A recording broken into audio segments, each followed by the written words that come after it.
Hello and welcome back to nature के आज के एपिसोड में आप सभी का स्वागत है। आज इस एपिसोड में हम बात करने वाले हैं पीसीओडी के बारे में। पीसीओडी क्या है, ये क्यों अक्सर देखने को मिलता है, क्योंकि इसके केसेस आमतौर पर अब ज़्यादा बढ़ने को मिल गए हैं। हम जानेंगे कि क्यों ये होता है और साथ ही साथ इसके कॉजेज और सिम्टम्स क्या हैं, कैसे हम नेचुरल ट्रीटमेंट से, अच्छी डाइट से, अच्छे न्यूट्रिशनिस्ट डाइट से इसको ठीक कर सकते हैं। इन सभी पर इंफॉर्मेशन देने के लिए हमारे साथ आज स्टूडियो में मौजूद हैं डॉक्टर पूजा वोहरा जी, मैम, जो कि न्यूट्रिशनिस्ट हैं और साथ ही प्रिवेंटिव कंसल्टेंट हैं। तो चलिए मैम का स्वागत करते हैं। मैम, बहुत स्वागत करूंगी। Thank you so much. Ma'am, जैसे आज हम पीसीओडी के बारे में बात करने जी। वाले हैं, सबसे पहले मैं जानना चाहूंगी कि पीसीओडी क्या है।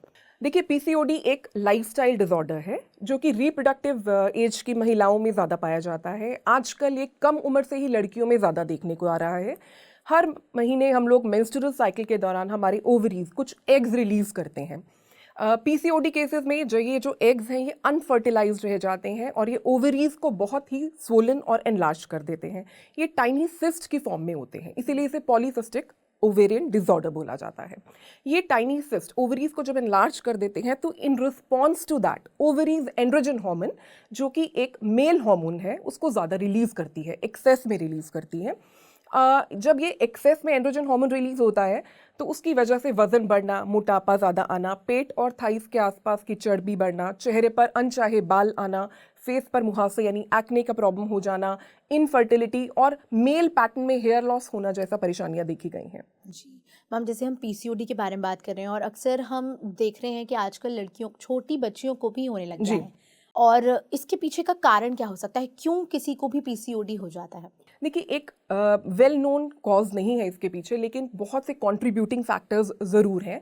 सबसे बड़ा हमारा पुअर लाइफस्टाइल, हमारी खराब जीवन शैली, आजकल का जो खान पान है, आजकल ज़्यादातर बाहर का खाना, जंक फूड, मैदा या मैदा से बनी चीज़ें खाते हैं, देर से सोना, स्ट्रेस ज़्यादा लेना, व्यायाम ना यानी एक्सरसाइजेज नहीं करना, ये कुछ ऐसे फैक्टर्स हैं जो हमारी इनको पीसीओडी को या इसकी वजह से जो बॉडी में इन्फ्लामेशन आ जाती है उन फैक्टर्स को ज़्यादा एग्जिबिट कर देता है। जी, हम कॉजेस के बारे में हमने जाना। सिम्टम्स हमें अक्सर पता है कि पीरियड ना आना एक सबसे बड़ा रीज़न है, चेहरों पर बाल आ जाना, और क्या क्या इसके सिम्टम्स हो सकते हैं? देखिए, सबसे ज़्यादा तो इसमें पीरियड्स जो है वो बहुत इरेगुलर हो जाते हैं, बहुत स्कैंटी, कभी कभी बहुत कम आते हैं, कभी कभी पीरियड्स बहुत ज़्यादा आते हैं। और सेकेंडली इसमें स्किन की बहुत इश्यूज हो जाती हैं, चेहरे पर मुहासे आना, बैक में छोटे छोटे दाने हो जाना, अपर आर्म्स में, चेस्ट के अराउंड छोटे छोटे से दाने हो जाते हैं।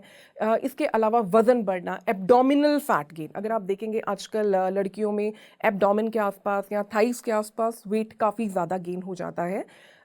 इनफर्टिलिटी एक बहुत बड़ा रीज़न है जो पीसीओडी जिसका एक कारण है। इसके अलावा मेल पैटर्न से हेयर लॉस होना, आपने देखा होगा कुछ लड़कियों में या कुछ महिलाओं में एक सेंटर पोर्शन में से बाल निकल जाते हैं। ये जो मेल पैटर्न है, इसकी भी एक बहुत बड़ा वजह पीसीओडी रहता है। जी हम, जैसे पीसीओडी हम अक्सर देखते हैं कि अगर इरेगुलर पीरियड्स आमतौर पर समस्या बनी ही रहती है, काफ़ी नॉर्मल है, लेकिन कब हमें पता चले कि अब जो ये सिचुएशन है, कब हम एक डॉक्टर को कंसल्टेट कर सकते हैं या फिर ये जान सकते हैं कि हमें अब सीरियस सिचुएशन पर हम जा रहे हैं और जो पीरियड ना आ रहे हैं वो किसी ना किसी पीसीओडी का कारण वो हो सकता है? देखिए, जब आपको एक काफ़ी लंबे समय तक, जब आप काफ़ी लंबे टाइम तक देखते हैं कि आपको पीरियड्स में इरेगुलरिटी चल रही है और जैसे ये सिम्टम्स मैंने आपको बताए कि उसके साथ साथ आपके फेस पर अनएक्सप्लेन्ड हेयर ग्रोथ है, मतलब ऐसी हेयर ग्रोथ जो नॉर्मल नहीं है, जो नेचुरल नहीं है, इस तरह से, और साथ में वज़न भी बढ़ रहा है, आपका इस तरह का डाइट नहीं है लेकिन आपका वज़न बढ़ रहा है, तब वो एक अलार्म है कि हम लोग एक बार एक गायनेकोलॉजिस्ट या हेल्थ केयर प्रोफेशनल के पास ज़रूर जाएं और रिक्वायर्ड टेस्ट जो रहते हैं, इसके जो हार्मोन्स के टेस्ट रहते हैं, और अल्ट्रासाउंड एक बार ज़रूर कराएं। जी मैम, जैसे हम बैक टू नेचर में हर एक इशू के बारे में बात करते हैं और उसके पीछे हम ये जानते हैं कि कैसे एलोपैथी की ओर ना जाया जाए और नेचुरल ट्रीटमेंट, क्योंकि लाइफस्टाइल और हमारा खान पान जो है वो ज़्यादा महत्वपूर्ण है, वो ज़्यादा इंपॉर्टेंस देता है। तो मैं जानना चाहूँगी कैसे हम अपनी लाइफस्टाइल में बदलाव ला सकते हैं कि हमें पीसीओडी जैसी समस्या हो ही ना। देखिए, लाइफस्टाइल मॉडिफिकेशन मैं बहुत स्ट्रांगली रिकमेंड करती हूँ। पीसीओडी के साथ साथ इंसुलिन सेंसिटिविटी, इन सब चीज़ों में, इन्फ्लामेशन में lifestyle modification is the only solution. अगर मैं बताऊँ तो लाइफस्टाइल मॉडिफिकेशन के 5 स्ट्रॉन्ग पिलर्स हैं, 5 स्तंभ हैं बेसिकली। सबसे इंपॉर्टेंट इसके अंदर रहता है हमारा eating habits, healthy well balanced eating habits हमारा रहता है। सेकेंड इज एक्सरसाइजेस यानी व्यायाम। तीसरा, पर्याप्त मात्रा में पानी पीना, एक अच्छी अमाउंट में पानी पीना। चौथा हमारा रहता है अच्छी नींद लेना और स्ट्रेस को अवॉइड करना। सो ये कुछ फैक्टर्स हैं जिनको अगर हम ध्यान रखते हैं तो लाइफस्टाइल अपने में ऐड करते हैं तो हमें बहुत मदद मिल सकती है। जी मैम, अगर हम खान पान की बात करें, क्योंकि हम में अक्सर ऐसा लाइफस्टाइल है, रात को लेट तक जागना, लेट तक खाना खाना, स्ट्रेस रहना वर्क रिलेटेड, तो हम कैसे अपनी लाइफ में ऐसे चेंजेस लेकर आएं, क्या क्या चेंजेस लेकर आएं कि हम पीसीओडी सी समस्या से अगर हमें हो गई है तो उससे भी बचाव किया देखिए जा सकता सबसे इंपॉर्टेंट, जैसे हमने कहा हम 5 पिलर्स के बारे में बात कर रहे हैं, तो सबसे पहला और इम्पॉर्टेंट पिलर यानी कि हम लोग डाइट के, a well balanced, a well planned, good balanced diet बहुत ज़रूरी है। इसके लिए बहुत ज़रूरी है कि हम अपनी डाइट में फाइबरस फूड यानी कि रेशेदार अन्न पदार्थ को ऐड करें। इसके लिए हम लोग होल ग्रेन्स जैसे होल व्हीट अनाज ले सकते हैं, लेग्यूम्स लीजिए, फ्रूट्स एंड वेजिटेबल्स लीजिए, नट्स एंड सीड्स लीजिए। प्रोसेस्ड फूड को बिल्कुल अवॉइड कीजिए, किसी भी तरह का मैदा या मैदा से बनी हुई चीज़ें, शुगरी ड्रिंक्स, आजकल के बच्चे जैसे सॉफ्ट ड्रिंक्स, फ्रूट जूसेस, जो पैक्ड फ्रूट जूसेस रहते हैं, या सोडा, इनको बहुत ज़्यादा लेते हैं, इन सब चीज़ों को आप अवॉइड कीजिए। डाइट में नट्स एंड सीड्स को अहमियत दीजिए, कोशिश कीजिए हेल्दी ऑप्शंस ज़्यादा लीजिए, अनहेल्दी ऑप्शंस को अवॉइड कीजिए। अगर हम लोग अनहेल्दी ऑप्शंस को खरीदेंगे नहीं तो आप उनको यूज़ भी नहीं करेंगे, तो अनहेल्दी ऑप्शंस को खरीदने से बचें। इसके अलावा डाइट में से रिफाइंड शुगर और रिफाइंड फ्लावर, मतलब मैदा और रिफाइंड शुगर को निकाल फेंकिए। रिफाइंड शुगर की जगह कोशिश कीजिए कि आप शक्कर को और गुड़ को ज़्यादा इस्तेमाल करें। जी मैम, जैसे हमने बात की कि किस तरह हम डाइट में इम्प्रूव कर सकते हैं, मैं जानना चाहूँगी प्रोसेस फूड की आपने बात की, और अक्सर हमने ये सुना है कि बाहर के जो प्रोसेस फूड हैं वो कितना ज़्यादा हमारी हेल्थ पर इफ़ेक्ट करते हैं। मैं जानना चाहूँगी कि क्यों किसी भी प्रोसेस फूड की ओर ना जाते हुए हम घर के क्या क्या फूड्स को इस्तेमाल कर सकते हैं? देखिए इसके अंदर एक हेल्दी स्ट्रैटेजी हम बताते हैं डाइट की। सबसे पहली बात है, हमारा आयुर्वेदा ने हमें एक बहुत बड़ा खजाना दिया है हर्ब्स का और स्पाइसेस का। तो ये हर्ब्स एंड स्पाइसेस, अगर हम, even Harvard school of public health ने भी कहा है कि अगर हमारा जो सोल्यूशन, पीसीओडी का जो सोल्यूशन अगर हमें ढूंढना है तो इसके लिए हमें मेडिकल कैबिनेट नहीं, हमें अपने किचन में देखना होगा। शतावरी और अश्वगंधा, ये दो ऐसी हर्ब्स हैं जो पीसीओडी में बहुत मदद करती हैं। इसको आप चाहे तो पाउडर फॉर्म में ले सकते हैं या आप इसे पानी में उबाल के चाय की फॉर्म में भी ले सकते हैं।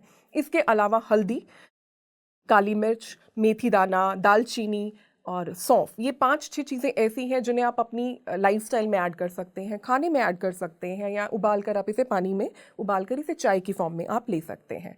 तो ये कुछ नेचुरल रेमेडीज़ हैं जो आप कर सकते हैं। इसके अलावा आप ज़्यादा से ज़्यादा कोशिश कीजिए कि अपनी डाइट में, एक डाइट में प्रोटीन्स को ऐड कीजिए। हम हमेशा बताते हैं ब्रेकफास्ट में अपने प्रोटीन्स को ज़रूर ऐड कीजिए। जब आप प्रोटीन्स लेते हैं, एक तो आप फुल फील करते हैं और इसके साथ साथ आपका सारा दिन आपको एनर्जी मिली रहती है। तो सबसे पहले कोशिश कीजिए कि आप ब्रेकफास्ट स्किप नहीं करें। आजकल बहुत ज़्यादा प्रचलन में आता जा रहा है, ब्रेकफास्ट स्किप करने का फैशन हो गया है। स्कूल गोइंग बच्चे हैं, कॉलेज हैं, ऑफिस है, सबके पास टाइम नहीं रहता है, तो इस चक्कर में सब लोग ब्रेकफास्ट को मील स्किप कर देते हैं। तो मील स्किप करने से बचें। लो कार्ब और फैट डाइट से बिल्कुल बचें। इसके साथ साथ अच्छा ब्रेकफास्ट लीजिए। ब्रेकफास्ट में कोशिश कीजिए अंकुरित अनाज या अंकुरित दालें लीजिए। इसके साथ साथ बादाम, अखरोट और कुछ सीड्स ब्रेकफास्ट में लीजिए ताकि आपको सारा दिन की एनर्जी मिले। लंच में अपना लंच की शुरुआत अपनी एक सलाद की प्लेट से कीजिए, लेकिन ऊपर से नमक डालने से बचें। हम लोग ऊपर से नमक और ऊपर से चीनी का इस्तेमाल अवॉइड करने को करते हैं। इसके अलावा आप प्रॉपर नॉर्मल होल व्हीट ले सकते हैं, मिलेट्स ले सकते हैं, मिलेट्स और होल व्हीट का चपाती ले सकते हैं, दाल, सब्जी, दही की क्वांटिटी ले सकते हैं। शाम को भी आप चाय के साथ मखानों का ऑप्शन लीजिए। रात को भी आप खूब सारी सब्जियां डाल के दलिया या ब्राउन राइस ले सकते हैं। तो इस तरीके से अगर आप अपनी डाइट को प्रॉपरली प्लान करते हैं तो ये आपको ना तो सिर्फ वेट लॉस में हेल्प करेगा, बल्कि आपको पीसीओडी और इन्फ्लामेशन भी कम करने में मदद करेगा। जी बिल्कुल मैम, आपने बट अच्छे तरीके से हमें पूरा डाइट प्लान बताया जी। कि कैसे हम उसको अपनी लाइफ में अपना सकते हैं। मैं जानना चाहूँगी, काफ़ी ऐसे मिथ्स भी हैं जिनको कहा जाता है कि वो कहीं ना कहीं कारण बन जाते हैं पीसीओडी होने का। मैं आपसे जानना चाहूँगी कि क्या वो मिथ है या नहीं। जैसे कहा जाता है कि मिल्क प्रोडक्ट्स को अवॉइड करना है, तो क्या ये मिथ है या फिर ये ये सच? बहुत बड़ा मिथ है। देखिए, क्या ये सबसे कॉमनली पूछा जाने वाला क्वेश्चन है। ये एक ऐसा कंफ्यूजन है जो पीसीओडी के आसपास बहुत ज़्यादा रिवॉल्व करता है। हमें डेयरी प्रोडक्ट्स यानी कि बिल्कुल भी अवॉइड करने का ज़रूरत नहीं है, सिर्फ उसका क्वांटिटी रिस्ट्रिक्ट करना है। हम एक दिन में 2 सर्विंग्स ऑफ डेयरी ले सकते हैं। 2 सर्विंग्स का मतलब हुआ 1 कप दूध फैट फ्री मिल्क, या 1 कटोरी दही आप ले सकते हैं जो कि 1 सर्विंग में आता है। 50 ग्राम्स ऑफ पनीर भी एक सर्विंग में आता है। तो आप एक दिन में 2 सर्विंग्स ऑफ डेयरी प्रोडक्ट्स ले सकते हैं। इससे ऊपर आपको रिस्ट्रिक्ट करने का ज़रूरत रहता है। जी, तो मिल्क प्रोडक्ट्स हम उतने ज़्यादा नहीं अवॉइड करने चाहिए, जी। Milk products are good. Ma'am जैसे हम बात कर रहे हैं कि पीसीओडी के बारे में, वुमेन के अंदर पीसीओडी के, मैं जानना चाहूँगी कि इंसुलिन मैनेजमेंट किस तरह से किया जा सकता है, क्योंकि क्या डाइट वो लें जिससे इंसुलिन मैनेजमेंट किया जाए? देखिए, इंसुलिन और पीसीओडी काफ़ी हद तक लिंक्ड है। अगर आप देखेंगे तो 75% ऑफ पीसीओडी वुमेन कहीं उम्र में, जिनको स्पेशली कम उम्र से पीसीओडी हो जाता है, उन्हें एक बाद की उम्र में आके डायबिटीज़ का इशू ज़रूर होता है और ये बहुत कॉमनली देखा गया है। तो इस केस में सबसे ज़रूरी है कि बहुत सही समय से ही आप अपनी डाइट में इंसुलिन या शुगर को कंट्रोल करना शुरू कर दें। ऐसे फूड लीजिए, ऐसा डाइट लीजिए जिसमें ग्लाइसेमिक इंडेक्स लो रहे, जैसे कि मिलेट्स, मोटा अनाज जिसे कहते हैं, रागी, ज्वार, बाजरा, इवन होल व्हीट, इन सब चीज़ों का ग्लाइसेमिक इंडेक्स थोड़ा लो रहता है। तो इनको अपनी डाइट में शामिल कीजिए। कोई भी फाइबरस फूड्स जो है वो भी हमारा ग्लाइसेमिक इंडेक्स उनका लो रहता है। फ्रूट्स एंड वेजिटेबल्स को अपनी डाइट में ज़रूर शामिल कीजिए। और जैसे मैंने आपको कहा, शुगर के परहेज से बचें, रिफाइंड शुगर से बचें, उसकी जगह शक्कर का या गुड़ का इस्तेमाल कीजिए। तो इस तरीके से हम इंसुलिन को बैलेंस कर सकते हैं, इंसुलिन रेजिस्टेंस को। जी मैम, जैसे हम पीसीओडी के बारे में बात कर रहे हैं और हम बात कर रहे हैं कि कैसे डाइट हमें अपनी लेनी है, मैं जानना चाहूँगी कि ये भी कहा जाता है कि हम जब अपना स्ट्रेस जो है वो ज़्यादा इफ़ेक्ट करता है हमारे हेल्थ पर, तो स्ट्रेस कितना ज़्यादा इफ़ेक्ट करता है पीसीओडी में, ये जानना चाहूँगी। देखिए, क्या होता है कि स्ट्रेस, जिनको पीसीओडी की दिक्कत रहती है, जिन महिलाओं में देखा गया है पीसीओडी रहता है, उनका तनाव और स्ट्रेस के प्रति सेंसिटिविटी थोड़ी सी ज़्यादा रहती है। एट द सेम टाइम जो सिम्टम्स हैं पीसीओडी, जैसे चेहरे पर मुहासे हो जाना, वज़न बहुत ज़्यादा बढ़ जाना, इरेग्युलर पीरियड्स, ये भी आपका कॉन्फिडेंस लेवल को, औरतों में, महिलाओं में कॉन्फिडेंस लेवल को थोड़ा सा लो कर देते हैं।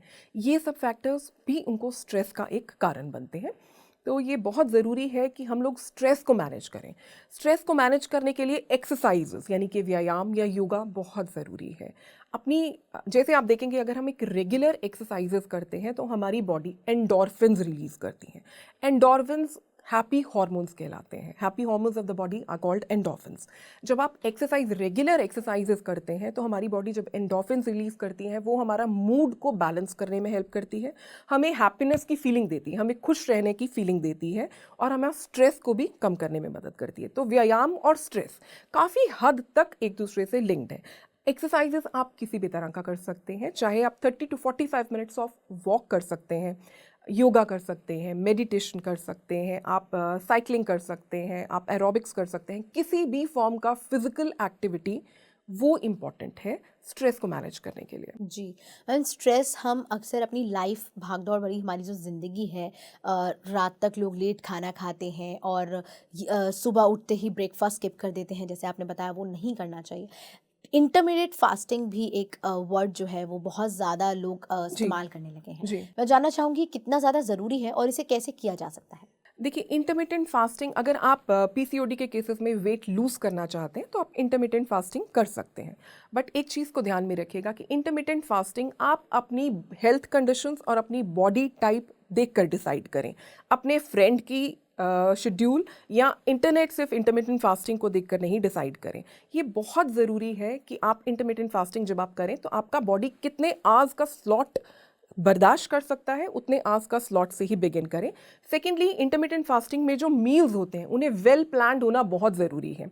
ये बहुत ज़्यादा सोच में देखा गया है कि जब लोग इंटरमिटेंट फास्टिंग करते हैं तो हेल्दी फैट्स को कट डाउन कर देते हैं। सबसे पहला सोच होता है फैट को कट डाउन कर दीजिए, जबकि हेल्दी फैट हमारी बॉडी के लिए उतना ही इंपॉर्टेंट है जितना इंपॉर्टेंट हमारी बॉडी में प्रोटीन्स हैं या कार्बोहाइड्रेट्स हैं। तो हेल्दी फैट हर मील में एक बैलेंस्ड होना चाहिए। अगर आप इसमें जितनी भी मील्स इंटरमिटेंट फास्टिंग में ले रहे हैं, मेक श्योर कि हर मील में carbohydrates, proteins, healthy fats, fruits and vegetables का अच्छा मात्रा होना बहुत ज़रूरी है। जी हम जैसे हम बात कर रहे हैं कि स्ट्रेस अक्सर लोगों के जीवन में बना रहता है, उसकी वजह से नींद ना आना भी एक बड़ा कारण है। हम बात कर रहे हैं पीसीओडी की, जिसकी वजह से भी स्ट्रेस होता है। जी। तो हम उसको कैसे ठीक कर सकते हैं, कैसे अपने स्ट्रेस को कम कर सकते हैं? इंसोम्निया आजकल बहुत ज़्यादा लोगों को होने लगा है, उससे कैसे ठीक किया जा सकता है? देखिए, एक अच्छी नींद तो हमारे व्यक्तित्व के लिए बहुत ज़रूरी है। 7 से 8 घंटे की एक अच्छी नींद लेना हमारे लिए बहुत ज़रूरी है, हम सबके लिए बहुत ज़रूरी है। जबकि आजकल जो कल्चर आता जा रहा है उसमें लेट सोना, लेट नाइट तक टीवी देखना, मोबाइल में लगे रहने, इसकी वजह से स्लीप पैटर्न डिस्टर्ब हो रहा है। जब भी हमारा स्लीप पैटर्न डिस्टर्ब होता है तो हमारी बॉडी कॉर्टिसोल हार्मोन रिलीज़ करती है। ये कॉर्टिसोल हार्मोन हमारी बॉडी में हमारे ऑर्गन्स के अराउंड फैट स्टोर करता है और बहुत सी प्रॉब्लम्स का, मेटाबॉलिक इश्यूज का वजह बनता है। तो ये बहुत ज़रूरी है कि आप अपनी स्लीप को सेंसिबली उसको बैलेंस करें। जैसे जैसे हमारा स्लीप पैटर्न रेगुलेट होता चला जाएगा, कॉर्टिसोल हार्मोन जो है वो रेगुलेशन उसका मैनेज हो सकता है। इसके लिए आप मेडिटेशन कर सकते हैं। अगर आपको लगता है आप ठीक से सो नहीं पा रहे हैं, आपको स्लीप की दिक्कत है, तो सबसे पहले डाइट को थोड़ा सा आप ठीक कीजिए। डाइट के साथ साथ थोड़ा सा एक्सरसाइज कीजिए, क्योंकि जब आप एक्सरसाइज करते हैं तो आप थकावट फील करते हैं, जिसकी वजह से आपको अच्छी नींद आने में मदद मिलती है। इसके अलावा मेडिटेशन और स्ट्रेस फ्री लाइफ थोड़ा सा आपको एफर्ट करना पड़ता है उसके लिए। जी मैम, जैसे हम बात कर रहे थे, आपने शुरुआती तो हमने बताया डाइट पूरा प्लान के बारे में बताया, जी। कैसे हम ब्रेकफास्ट में क्या कुछ ले सकते हैं, लंच और डिनर में क्या कुछ ले सकते हैं। मैं जानना चाहूँगी वो लोग जो इतनी ज़्यादा लाइफ बिजी रहती है कि अपने उतना ध्यान नहीं दे पाते हैं हर एक मील का, वो कैसे एक बेसिक मील प्लान कर सकते हैं पीसीओडी के लिए या फिर एक हेल्दी लाइफस्टाइल के लिए? देखिए, सबसे पहले तो मैंने जैसे बताया आपको कि सबसे पहले बहुत ज़रूरी है कि हमारा डाइट जो है फाइबर रिच होना चाहिए। हम लोगों को मैदा या मैदा से बनी प्रोडक्ट्स हो गए, रिफाइंड फ्लावर जो है उसको हमें अवॉइड करना है। तो हमें अपना मील्स जो है 3 मील्स लेना बहुत ज़रूरी है। लो कार्ब जाने की हमें बिल्कुल भी ज़रूरत नहीं है। चाहे पीसीओडी हो या वेट लॉस हो, आपको किसी भी हालत में लो कार्ब्स जाने की ज़रूरत बिल्कुल नहीं है। कोई भी फैट डाइट्स लेने का ज़रूरत नहीं है। जो मील्स है, कोशिश करिए ब्रेकफास्ट ज़रूर लें, ब्रेकफास्ट में प्रोटीन को ज़रूर ऐड करें। लंच में एक मील जो है वो सलाद के आसपास होना चाहिए और फाइबर रिच होना चाहिए। फ्रूट्स ज़रूर करें, स्पेशली अगर आजकल देखा गया है जो ऑफिस गोइंग है या जिनका ट्रेवल जॉब है, वो उनको जब भी भूख लगता है वो मंचिंग के लिए अनहेल्दी ऑप्शंस को चूज़ करते हैं। प्रोसेस्ड फैट, चिप्स का पैकेट हो गया, चॉकलेट्स हो गए, फ्रूट जूसेस हो गए। इसकी बजाय आप अपने पास हमेशा कैरी करें, फ्रूट्स कैरी करें, बादाम कैरी करें, अखरोट, मखाने, फ्लैक्स सीड्स, हेल्दी ऑप्शंस को हमेशा आप अपने पास कैरी करें। अनहेल्दी ऑप्शंस अगर आप कैरी ही नहीं करेंगे तो chances of taking unhealthy options will become less. बिल्कुल मैम, जैसे हम बात कर रहे थे इंटरमीडिएट फास्टिंग की, आपने हमें डाइट प्लान के बारे में बताया कैसे कैसे उसको यूज़ किया जा सकता है। जब हम इंटरमीडिएट फास्टिंग का वर्ड सुनते हैं तो लोग अक्सर अपने मील्स को कट कर देते हैं। आपने जी। बताया कि कैसे उन्हें नहीं कट करना है। मैं जानना चाहूँगी, जैसे अक्सर कहा जाता है कि कार्ब्स को हटाना है, जैसे कि चावल, रोटी, इनको बिल्कुल अपनी डाइट से हटा दें। कई बार ऐसे सुनने को मिलता है, तो ये कितना ज़्यादा सही और गलत है, मैं जानना चाहूँगी। देखिए, बिल्कुल भी ये गलत है। कार्ब्स को बिल्कुल हटाने की हमें ज़रूरत नहीं है। हमें सिर्फ अनहेल्दी फूड हटाना है, जिसके लिए हम लोग 4 वाइट्स को अपनी लाइफस्टाइल से हटा दीजिए। White bread, white rice, potato and white flower यानी कि मैदा। इन चीज़ों को आप अपनी डाइट से, इन 4 वाइट्स को आप अपनी लाइफ से निकाल दीजिए। इसके अलावा आप होल व्हीट ले सकते हैं, साबुत अनाज ले सकते हैं, मिलेट्स जैसे मैंने बताया, बाजरा, रागी, ज्वार, अमरंत, इनको आप अपनी डाइट में आटे के फॉर्म में आप इसको ऐड कर सकते हैं। आपको बिल्कुल भी कार्ब्स को निकालने का ज़रूरत नहीं है। हम जैसे हम बात कर रहे हैं कि कार्ब्स को हम अपनी डाइट में ले सकते हैं, मैं जानना चाहूँगी शुगर सबसे बड़ा एक वो चीज़ है जिसको कहा जाता है कि कट ऑफ शुगर करने के लिए कहा जाता है।